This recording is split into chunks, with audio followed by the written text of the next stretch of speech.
¿Qué tal? ¿Cómo están? Días pasados nos referimos al torneo de 30 equipos, ustedes saben lo que pienso sobre eso, y a esta vez vamos a hablar un poco más sobre qué tipo de formato, qué tipo de torneo es el que debería para nosotros llevarse a cabo en el fútbol argentino. El tema de los 30 equipos es una aberración total. Además de ser una aberración total para nosotros, los dirigentes ya lo saben también.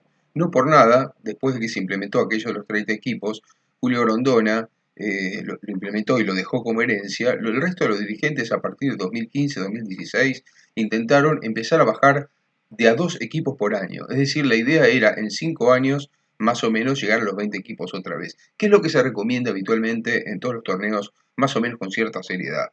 En el camino de eso, lo decíamos en otro video también que ustedes pueden ver, en la mitad del río los dirigentes cambiaron de caballo y entonces volvieron a tratar ahora o están tratando de llegar otra vez a 30 equipos, lo cual es una absoluta barbaridad. Pero más allá de esto de los 30 equipos, que es un número demasiado alto y que atenta contra la calidad, porque ustedes imaginen que ahí hay muchos partidos que tranquilamente podrían ser de otra categoría. Simplemente que hay demasiados equipos en la categoría principal, entonces se desluce la calidad del espectáculo. Ustedes se acuerdan lo que hablamos de Armando Ramos Ruiz, aquel interventor de 1968 que recomendó inclusive bajar a 20 o menos equipos en la categoría principal de primera división. Bueno, hubo varios intentos, pero siempre fíjense ustedes que cuando se intentó integrar al interior del país, al mal llamado interior, aborrezco esa palabra interior, porque es lo que no es Buenos Aires, porque es el resto del país. Pero bueno, para utilizarlo en una jerga que todos entiendan, voy a utilizar, permítame, la palabra interior. En general, los intentos de colocar o de integrar a los equipos del interior del país en la AFA, en los torneos principales, siempre fue un intento como de dádivas, como de vueltos. No fue nunca un intento serio, porque en realidad la AFA es como el país, es unitaria. Todo reside en Buenos Aires y el resto son pequeñas urbes alrededor de Buenos Aires que se pueden agregar, o pequeñas urbes o grandes urbes importantes que entonces pueden aportar económicamente algo. La AFA jamás vio con seriedad al resto del país y ahora tampoco lo está viendo con seriedad. Y fíjense que ahora no está más Grondona, hay otro presidente, antes estuvo la barbaridad del 38-38, todo sigue igual. Si repasamos cómo se integró a los clubes del interior, empezamos por los nacionales. Valentín Suárez en el año 67, 1967, integra a algunos pocos equipos a lo que se llamó entonces Nacional.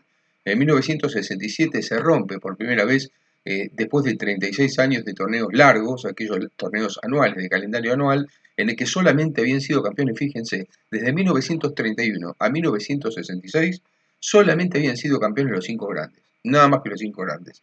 Esto se rompe en 1967 y ya nomás en el primer año ya sale campeón del torneo metropolitano, la primera vez que se jugó Estudiantes de La Plata, dirigido por Osvaldo Subeldía, que después se proyectaría a los torneos internacionales, llegando a 4 finales de Copa Libertadores, ganó 3 y en la cuarta quedó eliminado por Nacional. Pero hasta ahí ningún equipo que no sea los cinco grandes había logrado ganar un campeonato.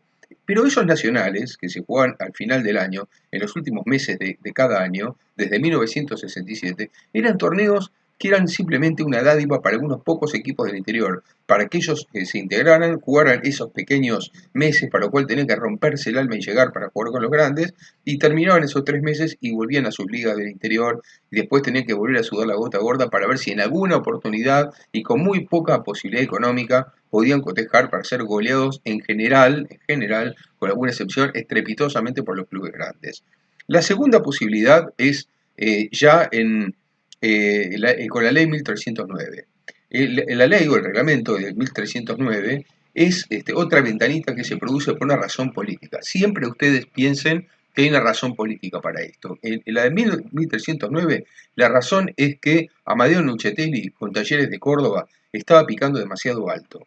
Entonces, como estaba picando demasiado alto y le disputaba en ese momento la posibilidad de la presidencia de la AFA Grondona, hasta el punto fue así, fíjense ustedes qué cosa rara, pocas veces se dio en la historia del fútbol argentino que los dos principales dirigentes que peleaban por ser presidente, esto en plena dictadura militar, apenas un poco después del Mundial 78, perdón, antes del Mundial 78, después del Mundial 78 va a ser la integración de Talleres de Córdoba a la primera división. Pero los dos principales dirigentes que peleaban, en ese momento peleaban de manera subrepticia, porque no estaba tan claro, que peleaban por la presidencia de la AFA, Julio Grondona y Amadeo Nuccetelli, Grondona por supuesto desde el centralismo y los intereses de Buenos Aires, y Amadeo Nuccetelli desde los intereses del interior del país, van a terminar en un partido en el que prácticamente los dos se jugaban gran parte, no solamente del futuro de sus equipos, sino del futuro propio dentro de la AFA. Me refiero a la final del Nacional del 77, jugada en enero del 78, entre Talleres de Córdoba e Independiente. Dos finales tremendas, especialmente la segunda en Córdoba, la primera termina empatada 1-1 en Avellaneda, y cuando todos pensaban que la segunda final se definía en Córdoba, y con esa final Talleres iba a ser campeón por primera vez para un equipo del interior, estamos hablando de un equipo que era una de las bases de la selección argentina junto con River, Independiente, pero especialmente Talleres y River eran la base de la selección del 78 de Menotti. Bueno, Talleres de local juega contra Independiente, todos saben cómo terminó, terminan 2-2, Independiente con 8 jugadores, Talleres con 11, y ese partido que Independiente logra empatar con 3 jugadores de menos en Córdoba, gloriosamente, que termina con ese campeonato, con aquellas expulsiones, con el gol con la mano, con todo lo que pasó en aquel partido, eso determina un freno para las ambiciones de Nuccetelli y de Talleres de Córdoba, y Grondona, que justamente venía de Independiente, termina quedándose con la AFA. Ahora fíjense ustedes qué importante que fue eso. Y sin embargo, lo que se logra a partir de estos éxitos de Talleres, después Instituto, que también fue protagonista, Racing de Córdoba, que en 1980 llegó a la final de Nacional, fue que ya con Talleres de Córdoba se hizo una ley especial, prácticamente especial, porque era acomodada para Talleres de Córdoba, que fue la 1309, y con esta Talleres se integraba a los torneos de primera división, al torneo grande de primera división, al torneo importante. Es decir, se establecía una que determinaba que con dos llegadas a las fases finales de dos torneos nacionales se podía acceder directamente al torneo más importante del fútbol argentino, y así como Talleres, después Instituto y después Racing de Córdoba accedieron. Ahora fíjense ustedes que se va a dar otra vez la característica, y todavía estamos hablando de la dictadura. En el 67, en los nacionales, estaba la dictadura anterior. En la del 1309, otra dictadura militar por la cual se permite que equipos del interior lleguen a los principales torneos de la AFA. Pero siempre fue una concesión por temas políticos. Nunca fue una voluntad seria de la AFA por integrarlos. La tercera, estamos hablando ahora de otra que me tocó vivirlo mucho más de cerca, porque ya ejercía como periodista, que fue lo ocurrido para el nacimiento de Nacional B, lo que se llamó Nacional B, que ya ocurre durante el gobierno de Raúl Alfonsín. El torneo Nacional B, que comienza en 1985, que la idea surge aproximadamente por ahí, tiene mucho que ver con algo que se llamó en aquel momento primero UCI, Unión de Clubes del Interior, y después UCA, la Unión de Clubes Argentinos. ¿Qué era esto? Había una cantidad enorme, cuando claro, salta y comienza la democracia, empiezan a aparecer cuestiones que estaban tapadas con la alfombra. ¿A qué me refiero con esto?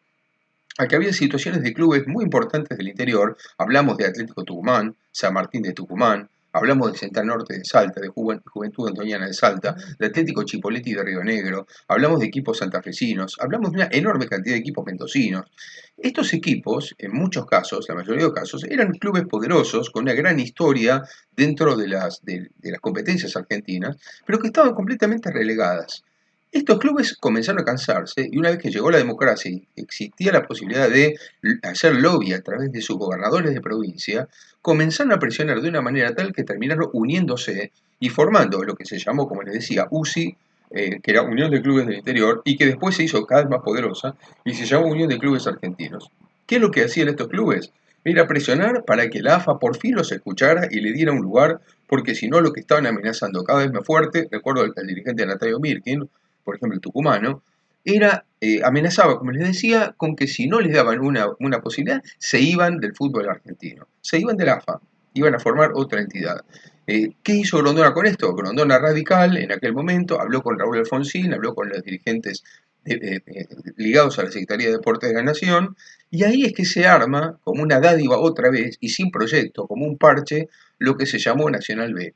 Ese Nacional B, además, tuvo otro problema más, que tapó algo que no se dijo mucho, pero que hubo descensos subrepticios. ¿Por qué? Porque la primera B metropolitana, que antes era primera B a secas, del fútbol argentino, hecha prácticamente con clubes de conurbano bonaerense, y con algún otro club de capital y algún agregado, era un torneo que clasificaba directamente a la primera división. Es decir, aquellos que ascendían de primera B a la A directamente.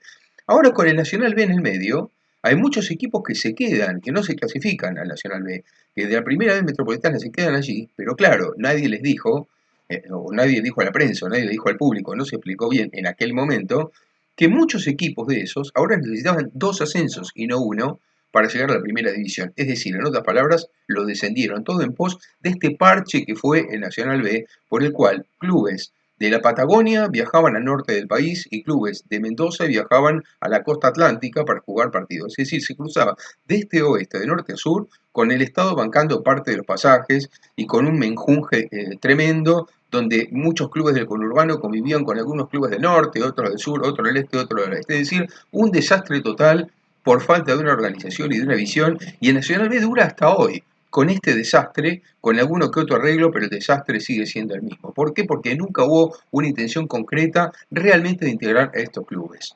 Y por último, hay que decir que el último paso, para también incluir a clubes del resto del país o del mal llamado interior, fue la Copa Argentina. La Copa Argentina nace para la temporada 2011 y 2012 por otra situación muy parecida en la que los clubes del interior del país también reclamaban, otra vez ante Grondona, otra vez una situación en la que se sentían relegados y querían abrir las puertas. Ahí se produce, en ese tiempo hubo toda una escalada de Daniel Vila, ustedes se acuerdan, el dueño de Multimedios América, que hasta se llegó a encadenar en la puerta de la AFA, se declaró presidente de la AFA fuera de la puerta de la calle Viamonte, cuando a su vez Grondona, sabiendo que venía Vila con una cantidad enorme de dirigentes del interior que le respondían en un vuelo desde Mendoza, lo que hizo fue cerrar la AFA por desinfección.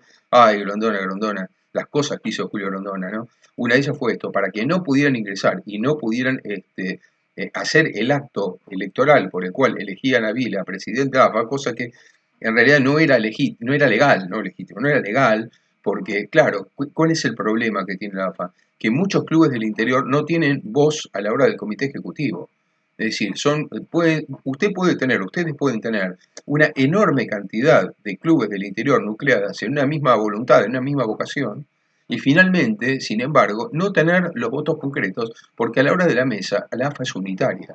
Entonces tiene más peso, y más ahora con Chiquitapia, tiene más peso un club del conurbano que un club de una provincia grande. Ese es el gran problema. Este es el problema que tiene la AFA desde siempre, esta visión unitaria de las cosas, esta falta de respeto al resto de los clubes del país. Entonces, ¿a qué voy? Quiero llegar al punto final de todo esto. ¿A qué voy?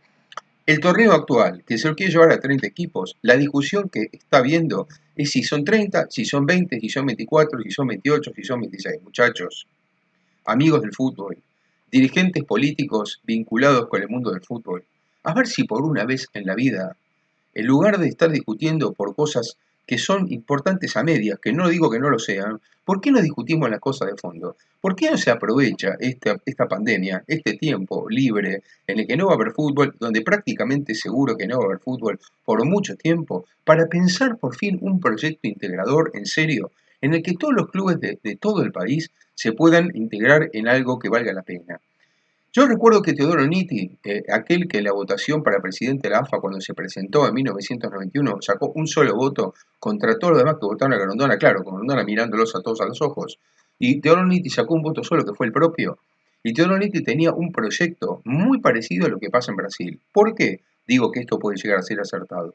Porque Brasil, geográficamente, en tamaño, en todo, y además en su ubicación, porque está en América del Sur, es en todo caso algo mucho más parecido a nosotros, a Argentina.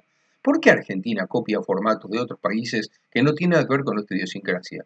¿Por qué Argentina sigue cubriendo parches, haciendo cosas totalmente alocadas, sin tener un proyecto claro, cuando tiene un ejemplo más o menos bueno, rescatable, de acá nomás, a pocos kilómetros, que es el ejemplo de Brasil?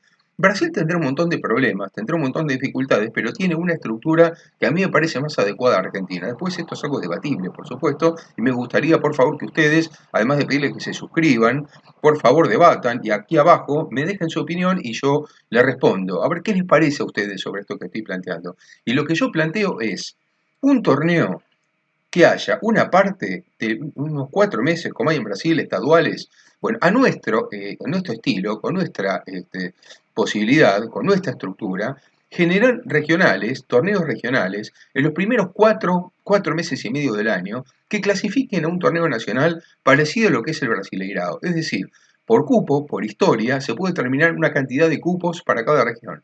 Se divide el país en una cantidad de regiones que podrían ser Patagonia, región noreste, región noroeste, región oeste, región este, región centro, La Pampa y capital federal del torneo metropolitano. Entonces se determinan los cupos que van a un torneo nacional que ocupa la gran parte del año, es decir, por ejemplo, de mayo a noviembre, y entonces ahí el campeón argentino, no me digan que no es el verdadero campeón argentino. Y los equipos que juegan de cada región, no me digan que son los representativos o que no son los representativos de cada una de esas regiones. Es más, para llegar al regional hay que jugar los torneos provinciales, entonces el ganador es el verdadero ganador del torneo provincial, que después, si gana el regional, es el verdadero campeón del torneo regional, y si va al nacional, es el verdadero representante de toda una región. Entonces ahí sí, no vamos a tener esas cosas locas de que viajan por todo el país durante todo el año alocadamente, sino que todo tendrá una lógica de ser y tendremos un campeón en serio y representantes en serio de la Copa Libertadores. En fin, como les digo, me parece que lo importante es tener la posibilidad, por fin, de poder organizar en serio un torneo. Ahora los dirigentes, ¿quieren hacer algo en serio? Mejor dicho, vamos a la pregunta final, la más concreta, la más lógica. ¿Los dirigentes son serios? No hay caso.